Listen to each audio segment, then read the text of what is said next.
Ani kaayyoon saamuu saamsisuu biyya abbaa keenya aadaalee dhaalchisuu dhaloota gabroomsee jiraachisuu kaayyoo minilik sana deebisuu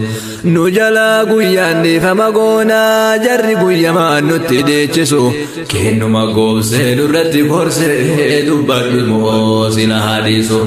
asiin amantii fasiisa bummaan na waraananii silaa waltaraa irri namadaa keessi namadaa jinaacha kamiin irratti haajisu garri aanshakoo garri nayyakuu yoo laalu dubbiin du'idaafee gara